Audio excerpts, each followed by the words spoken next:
Dari 8 nominasi Best Picture Oscar tahun ini, kalian favoritin film mana? Nomadland, Minari, atau Promising Young Woman? 3 itu memang jadi favorit banyak orang. Namun, di antara 8 nominasi tadi, ada satu yang kayaknya kurang banyak diperbincangkan. The Father. Drama relasi ayah dan anak yang disadut oleh sutradara Florian Zeller dari naskah teater garapannya sendiri. Heran juga kenapa nggak banyak yang jagoin.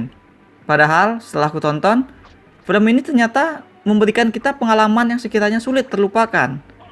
Dan ini lucu, mengingat filmnya sendiri bicara tentang orang yang perlahan tapi pasti kehilangan ingatannya.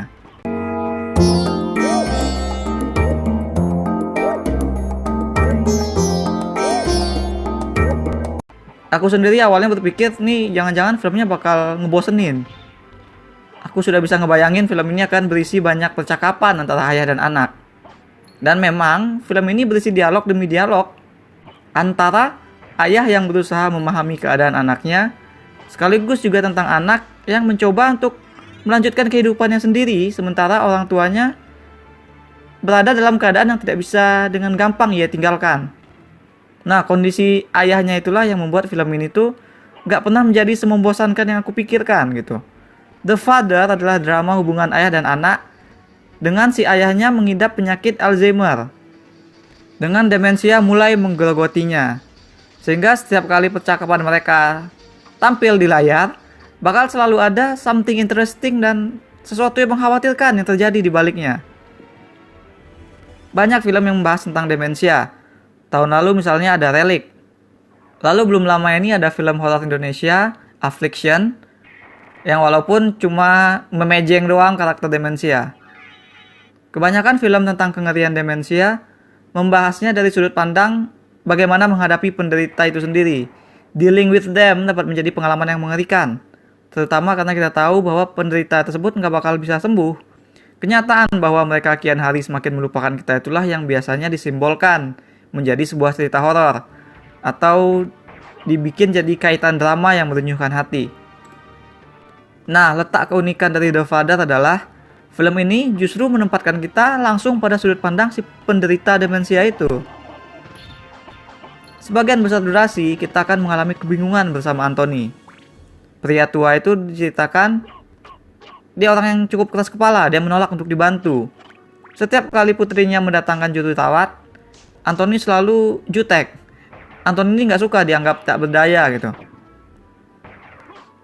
Apalagi si Anthony orangnya curigaan. Dia curiga kalau perawat itu datang untuk mencuri jam tangannya. Padahal Anthony lah yang selalu lupa menaruh jam tersebut ada di mana. Nah, seiring film berjalan, semakin banyak hal yang membuat Anthony menguturkan kening. Percakapan dia dengan putrinya, si Anne, selalu berubah-ubah. Anthony yakin putrinya itu ingin ke Paris, ingin ke Prancis. Dia juga yakin bahwa putrinya belum menikah. Tapi kenapa sering juga ada pria lain yang muncul di rumahnya? Pria yang mengaku sebagai suami Anne. Dan si Anne sendiri bilang dia nggak pernah mau ke Prancis. Dan ngomong-ngomong soal Anne, kenapa pula wajah putrinya itu selalu bergonta-ganti? Nah, Anthony nggak habis pikir. Mulai banyak hal yang tidak ia mengerti terjadi. Rumahnya ternyata bisa jadi bukan rumahnya malah. Pagi dengan cepat berganti malam baginya. Kenyataan mulai terpecah-pecah di dalam kepala Anthony. Sampai akhirnya dia sadar bahwa dia tidak mampu lagi menyatukan semuanya. Nah, itulah cerita The Father, dan nonton ini tuh kita juga seperti ikutan sinting gitu. Untuk memberikan kesan confusing yang dialami oleh Anthony, sutradara benar-benar detail membangun set dan menggunakan latar. Untuk kemudian disempurnakannya lagi dengan editing. Jadi saat nonton itu kalau kita ngedip dikit aja, kita bakal ikutan bengong melihat kenapa kantong plastik belanjaan berubah warna dari putih ke biru. Perubahan-perubahan kecil seperti demikian kerap terjadi di layar. Isi ruangan tempat tidur yang berpindah-pindah susunan, keramik wastafel dapur yang berganti, dan tentu saja wajah orang-orang yang muncul di sekitar Anthony. Semuanya kerap berubah. Anne di adegan sebelumnya tuh wajahnya beda dengan Anne yang ternyata baru pulang dan muncul di pintu depan. Nah, keganjilan-keganjilan ini semakin intens seiring durasi. Bagian favoritku adalah adegan makan malam dengan kegiatan dan momen yang ngelup gitu. Jadi adegannya tuh si Anthony datang dari kamarnya, dia ke dapur, tapi dia di pintu berdiri dulu nguping si Anne dan suami lagi berdebat. Nah, kemudian dia masuk, mereka makan malam, makan ayam. Kemudian si Anthony ke dapur ngambil ayam lagi. Dan kemudian sekali lagi dia berhenti di pintu dan menguping si Anne dan suami itu berdebat dengan hal yang sama gitu. Semuanya terjadi berulang-ulang. It's weird dan terutama menyeramkan karena kita juga berusaha merasionalkan apa yang terjadi. Persis seperti yang dirasakan oleh Anthony. Treatment ini tuh mirip sama treatment di film I'm Thinking of Ending Things. Kalau kalian belum nonton, itu ada reviewnya di mydressshit.com. Itu adalah film thriller melankolis yang juga bermain dengan memori yang terwujudkan oleh elemen karakter dan objek yang selalu berubah-ubah. Bedanya, The Father ini tidak menggunakan treatment tersebut untuk menghasilkan suasana yang surreal, melainkan justru menguatkan feeling kebingungan yang grounded. Film The Father berhasil membawa kita mengalami yang dirasakan oleh Anthony, mengalami bagaimana demensia itu bekerja dengan seasli mungkin. Padahal merepresentasikan demensia dengan sebenar-benarnya itu tuh sulit, karena sulit untuk kita tuh mendapatkan perspektif yang total akurat gitu. Karena tentu saja kita tidak bisa menanyakan kepada penderita, Pak, punten maaf, demensia itu rasanya gimana ya? Kan nggak mungkin kita bertanya begitu kepada penderita. Sehingga yang bisa dilakukan hanyalah menginterpretasikannya seperti apa. The Father really did a great job dalam interpretasi tersebut. Treatmentnya tadi sanggup mewakili perasaan bingung dan sensasi kehilangan sense of reality dari diri sendiri. Namun tentunya treatment tersebut sifatnya kan hanya sebagai pendukung. Apa yang didukung oleh treatment tersebut tentu saja adalah karakter. Nah, inilah satu lagi kekuatan The Father, bahwa film ini punya karakter yang ditulis dengan sama detailnya dengan treatment-treatment tersebut. Dari segi alur memang sebenarnya tidak banyak terjadi pada film ini. Percakapan yang hadir pun sebenarnya diulang-ulang aja. Tapi terasa menarik dan berbeda karena situasi dan pelakonnya yang juga terus diubah-ubah gitu. Sesuai dengan ingatan si Anthony yang terdistorsi. Kekuatan film The Father ada pada bangunan karakter-karakternya itu. Anthony dan Anne punya banyak lapisan masalah. Inilah yang terus digali dan dijabarkan dengan hati-hati oleh film. Lapisan permasalahan itulah yang bakal mendorong kita untuk peduli kepada kedua tokoh. Permasalahan tersebut mulai dari Anthony yang tampaknya lebih sayang kepada adik si Anne. Terus adik si Anne itu ternyata udah meninggal. Jadi ada tensi di antara Anthony dengan si Anne yang kemudian berkembang hingga ke permasalahan ini rumah yang sedang ditempati si Anthony itu sebenarnya beneran rumah dia atau rumah si Anne, dia cuma numpang gitu. Jadi memang kompleks sekali. Si Anthony sendiri juga bukan orang yang gampang untuk diajak berdialog. Bahkan sepertinya dia sudah susah untuk diajak ngomong itu tuh sejak sebelum dia menderita demensia gitu. Dalam artian, Anthony adalah orang yang punya caranya sendiri.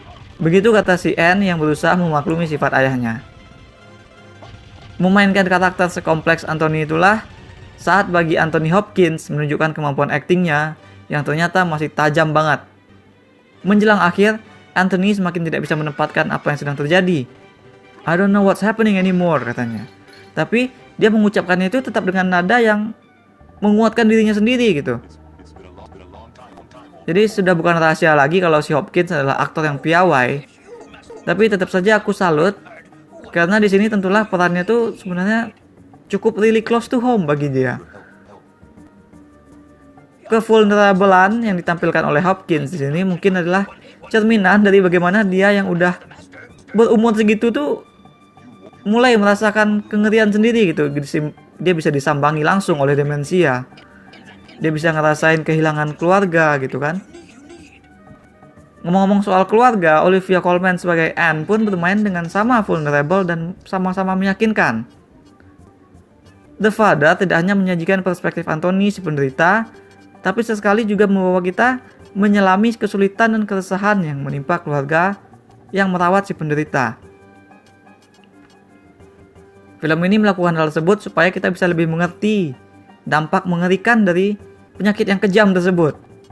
Semua perspektif itu akan digunakan untuk mengenhance drama. Kita melihat dari sudut pandang si Anne, gunanya untuk menambah kedalaman lewat lapisan dari sudut pandang yang berbeda. Namun juga elemen tersebut diperlukan supaya film ini tidak melaju ke arah misteri gitu. Atau setidaknya supaya film tidak berbelok menjadi semakin mirip dengan apa yang dihasilkan oleh I'm Thinking of Ending Things. I mean, jika hanya dari sudut pandang Anthony, besar kemungkinan kita bakal melihat Anne ini sebagai makhluk yang impossible gitu. Kita bahkan bisa melihat si Anne ini jadi sebagai tokoh antagonis. Padahal kan tidak. Maka itulah sudut pandang si Anne diperlukan.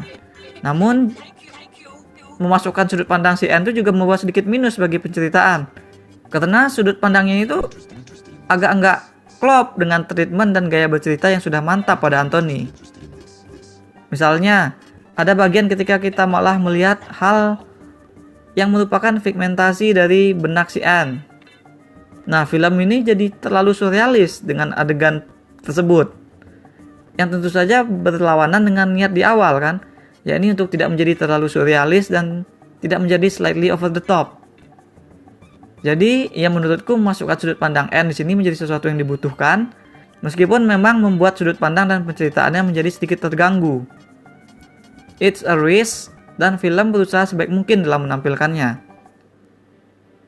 Untuk menyimpulkan semua, berkat kebanalan dari sudut pandang penderita, film ini diakui banyak orang sebagai gambaran yang akurat, sekaligus dramatis, dari bagaimana penyakit mengerikan tersebut bisa menimpa siapa saja di masa tua.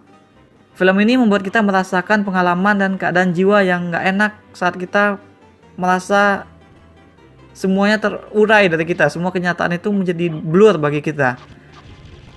Semua itu dilakukan dengan treatment dan editing yang cermat, dan terutama ditambah menjadi maksimal oleh permainan acting kelas legenda dari Anthony Hopkins dan Olivia Colman. Kupikir jika faktor agenda dan faktor kehappeningan bisa disingkirkan sementara, maka film ini bisa jadi kuda hitam dalam Oscar nanti.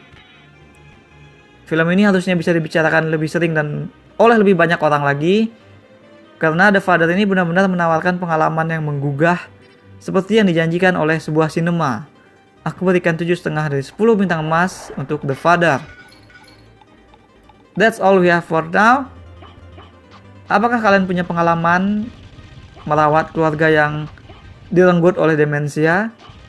Share with us in the comments. Jangan lupa hit like dan subscribe supaya nggak ketinggalan review-review dan playthrough game lain.